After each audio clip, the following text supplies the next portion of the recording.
끝까지 믿음을 붙들어 마음을 지키라 라고 제목을 정했습니다.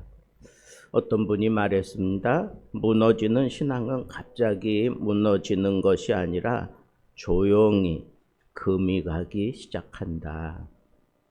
여러분, 고속도로에서 아주 작은 타이어의 균열이 있으면 처음에는 아무것도 아닌 것처럼 보였는데 그것이 그 작은 균열이 고속 주행을 시작하면서부터 아주 치명적인 그런 폭발로 이어지게 되는 겁니다.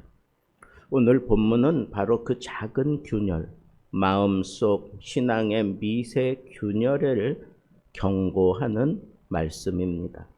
히브리서 기자는 고난과 압박 속에서 믿음을 버릴 위험에 놓인 성도들에게 이렇게 말하는 겁니다. 형제들아 삼가라. 너희 중에 혹 믿지 아니하는 악한 마음이 있을까 두려워하라. 오늘 우리는 이 말씀을 통해서 마음속 믿음을 위협하는 악한 마음이 뭔지, 그리고 서로 권면함으로 굳게 붙드는 공동체에 대해서, 마지막으로 끝까지 붙드는 신앙의 인내, 이 세 가지를 주제로 해서 본문을 좀 살펴보고자 합니다. 우리가 앞에서 살펴본 3장 1절부터 11절에는 이스라엘 백성들이 광야 생활을 하면서 실패할 수밖에 없었던 이유가 뭔지를 생각해 봤는데, 그것은 한마디로 얘기하면 완고해지는 마음이라 그랬습니다. 그래서 약속의 땅에 들어가지 못하는 불행에 이르게 되었습니다. 그런데 그 광야 시대의 이스라엘 백성들의 그 문제가 신약의 성도들에게 충분히 그대로 이어질 수 있었다고 하는 이 사실은 우리들에게도 동일한 문제가 생길 수 있다고 하는 것을 경고하는 겁니다. 자, 그러면 악한 마음이란 무엇입니까? 이것은 도덕적으로 그냥 느끼는 악 정도가 아니라 믿지 않아서 떠나게 되는 마음입니다. 믿지 않아서 그 자리를 지키지 못하는 마음입니다. 이것은 신뢰 붕괴의 상태입니다.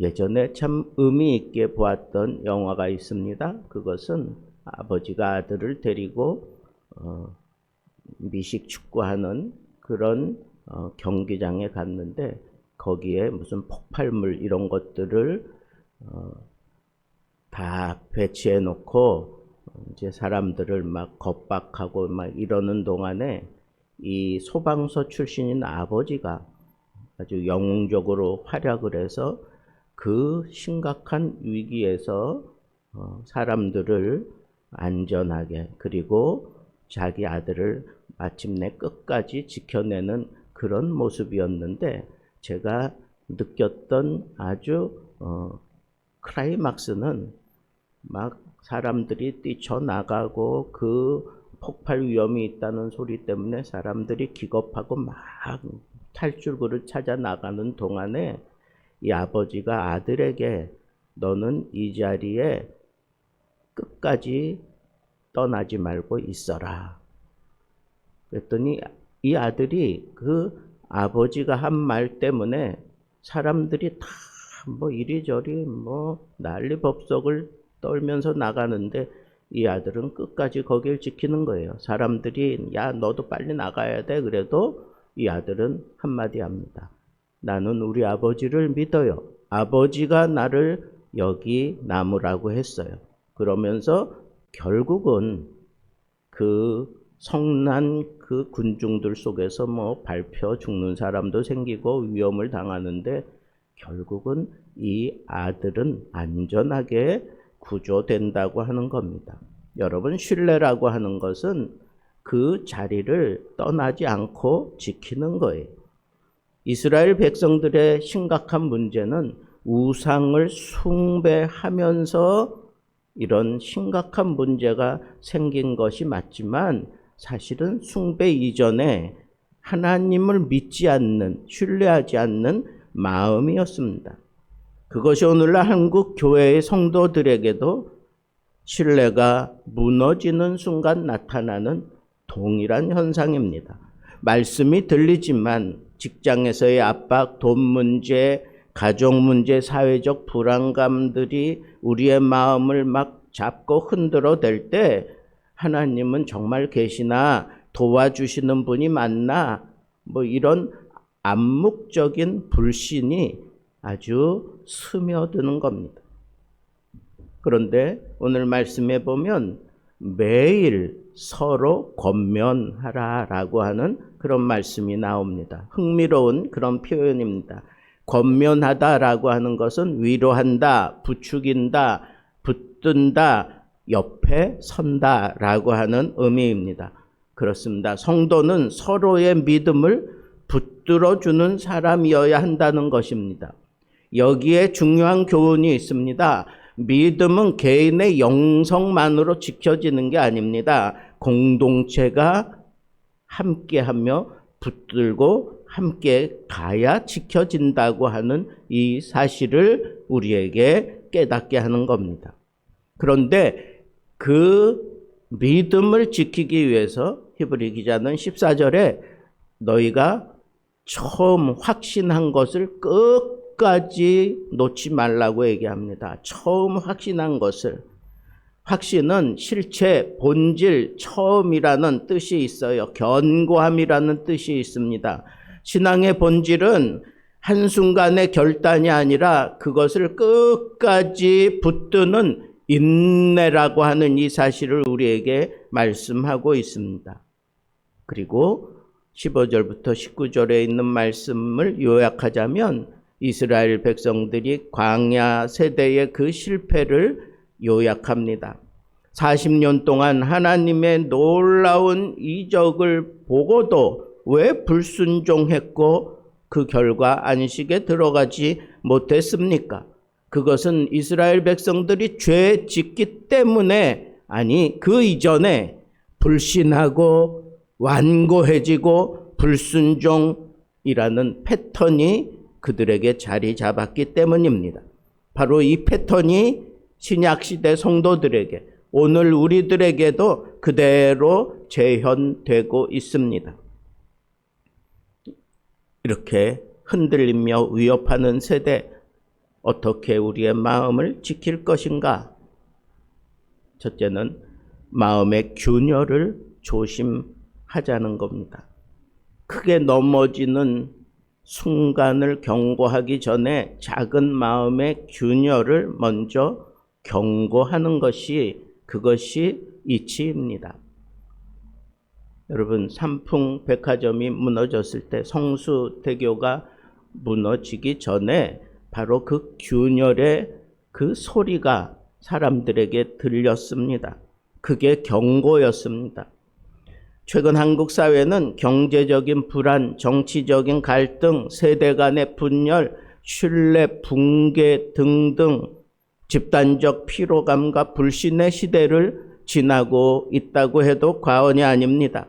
성도들도 이 흐름에 휩쓸려서 신앙이 약해지기 쉽습니다. 균열이 생기기 쉽습니다. 교회 안에서 과연 하나님이 우리를 도와주실 것인가? 라는 말은 공식적으로 하지 않지만 그냥 막연하게 암묵적으로 느끼고 있는 그런 모습들이 얼마든지 있을 수 있다는 것입니다. 믿지 아니하는 악한 마음을 조심하라, 그렇게 성경이 경고하는 거예요. 우리의 문제는 상황이 힘든 것이 아니라 그 이전에 그 상황을 보면서 하나님을 신뢰하지 못하는 마음, 그것이 문제라고 하는 겁니다. 그래서 우리는 믿음의 공동체를 서로 붙들고 씨름해야 하는 겁니다.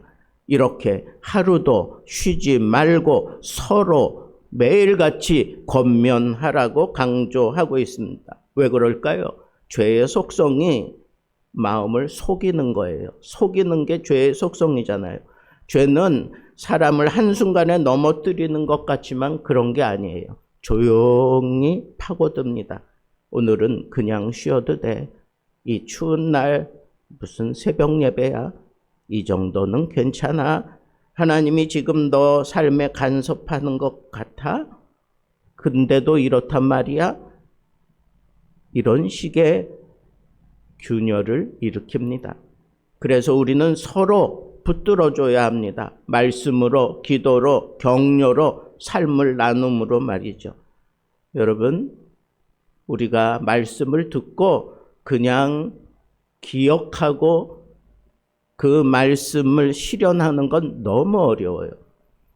좋은 방법은 말씀을 들은 것 그대로 그것을 통해 받은 은혜를 그 자리에서 서로 나누는 것, 이것이 참 중요합니다.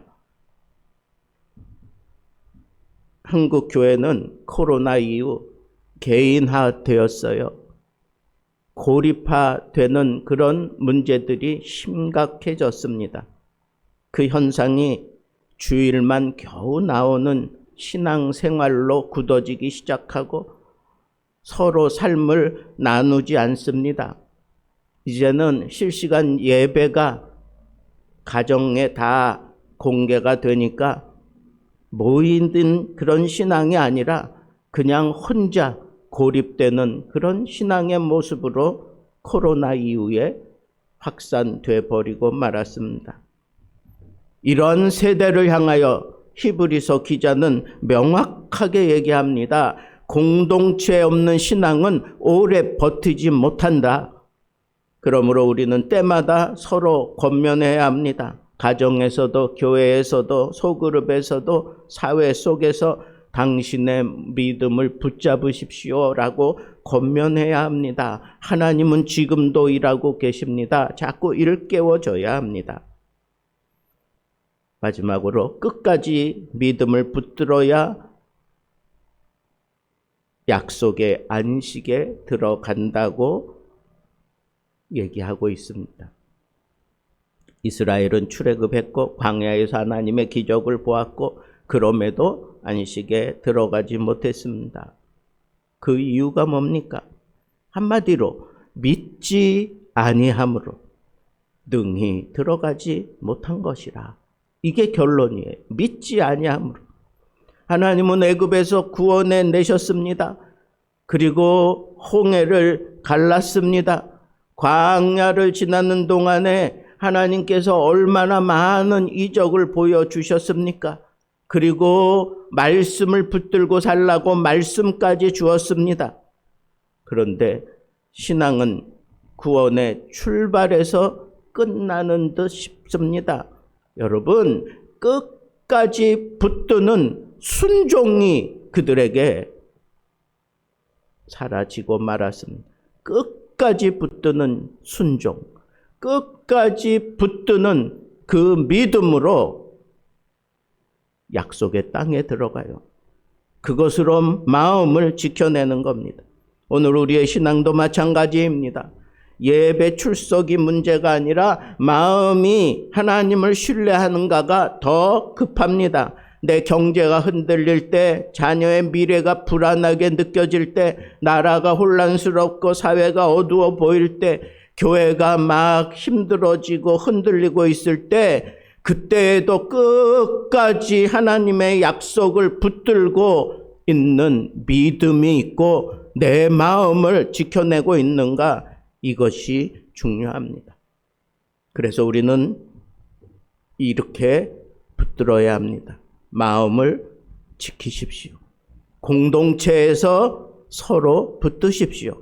끝까지 붙들면 약속하신 안식이 내 삶 속에서 이루어지고 영원한 안식의 나라 천국에 이르게 될 것입니다.